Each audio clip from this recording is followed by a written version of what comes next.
जाते जाते बिहार के मुख्यमंत्री नीतीश कुमार ने बिहार की महिलाओं को दे दी बड़ी जिम्मेदारी। नमस्कार, आप देख रहे हैं न्यूज़ फॉर नेशन, आपके साथ मैं हूं राजनंदिनी। बिहार के मुख्यमंत्री नीतीश कुमार जो हैं अब बिहार छोड़ करके जाने वाले हैं, लेकिन उससे पहले भी उन्होंने बिहार की महिलाओं को बड़ी जिम्मेदारी जो है वो दे दी है। आपने ये अक्सर सुना होगा कि मुख्यमंत्री नीतीश कुमार जो हैं वो महिलाओं के लिए उनके जो फैसले होते हैं लमसम होते हैं, और इसीलिए उनको जो महिलाओं का वोट है वो अच्छा खासा जाता भी है, चाहे वो विधानसभा चुनाव का हो या फिर लोकसभा चुनाव में जदयू के उम्मीदवारों को हो। अब समर्थन तो महिलाओं को उनको भारी तबके में मिलता ही है, लिहाजा मुख्यमंत्री नीतीश कुमार के बिहार छोड़ने से पहले उन्होंने बिहार की महिलाओं को बड़ी जिम्मेदारी जो है वो दे दी है।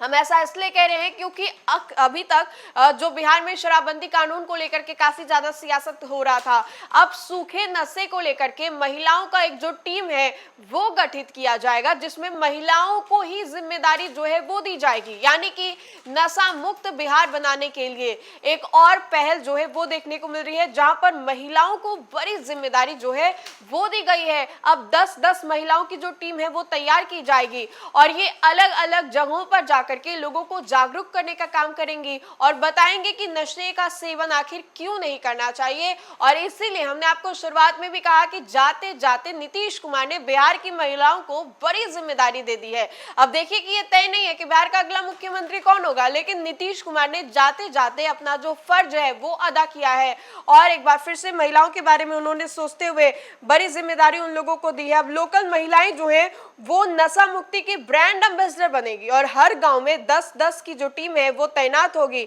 अब बिहार में बढ़ते सूखा नशा और अन्य नशीले पदार्थों के खिलाफ अब सरकार ने एक नई रणनीति तैयार की है। समाज कल्याण विभाग के निर्देश पर हर जिले में स्थानीय महिलाओं को नशा मुक्ति ब्रांड एम्बेसडर जो है बनाया जाएगा, जो गांव-गांव जा करके इस लड़ाई को जमीनी स्तर पर उतारेंगी। अब बिहार में शराबबंदी के बाद अब सूखा नशा यानी कि ड्रग्स के बढ़ते कारोबार की कमर तोड़ने के लिए बिहार सरकार ने महिलाओं को इस जंग का नेतृत्व जो है वो सौंपने का निर्णय लिया है।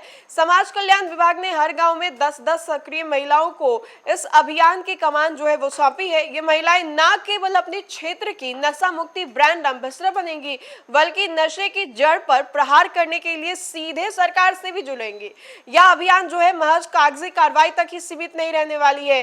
गाँव में तैनात महिलाओं के लिए यह विशेष टोली एक जासूस की तरह जो काम है वो भी करेगी। ये महिलाएं अपने इलाके में हर घर की विस्तृत रिपोर्ट तैयार करेंगी, जिसमें यह साफ तौर पे दर्ज होगा कि कौन सा युवा या व्यक्ति किस प्रकार के नशे का गिरफ्त में है। सबसे बड़ी बात यह होगी कि नशे की सप्लाई चेन को ध्वस्त करने के लिए महिलाएं सीधे जिला प्रशासन के आला अधिकारियों को इनपुट देंगी, जिससे तस्करों के नेटवर्क को जड़ से खत्म कर दिया जा सकेगा। नशा मुक्ति अभियान को पारदर्शी बनाने के लिए सरकार ने सूचना तंत्र को बेहद मजबूत कर दिया है। इस गांव की दीवारों पर विशेष पोस्टर जो है वो भी लगाए जाएंगे, जिस पर स्वास्थ्य विभाग, समाज कल्याण और जिला प्रशासन के वरिष्ठ अधिकारियों के मोबाइल नंबर जो है सार्वजनिक होंगे।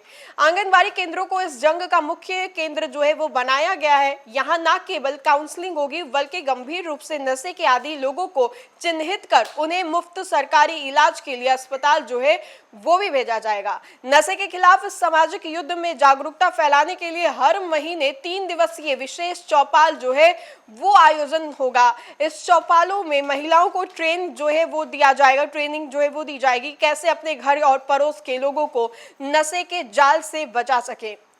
जब हर घर की महिलाएं जो है वो जागरूक होंगी, तभी समाज में नशे का जो सेवन है वो कहीं ना कहीं कम होगा और ना के बराबर होगा, ना मात्र होगा। अब ऐसे में बिहार की महिलाएं जो है उनको बड़ी जिम्मेदारी नीतीश कुमार ने दी है। जाते जाते ये जिम्मेदारी दी गई है और वजह यही है कि महिलाओं को जिस तरीके से ये जिम्मेदारी दी गई है, कहीं ना कहीं समाज को सुधारने के लिए और नशा मुक्त बनाने के लिए जो फैसला है वो लिया गया है। इस पूरे खबर को लेकर के आपकी क्या राय है, कमेंट के माध्यम से जरूर बताएं। तो फिलहाल के लिए इस खबर में इतना ही। खबरों का सिलसिला लगातार जारी रहेगा, तब तक के लिए आप देखते रहें न्यूज़ फॉर नेशन। बहुत बहुत शुक्रिया।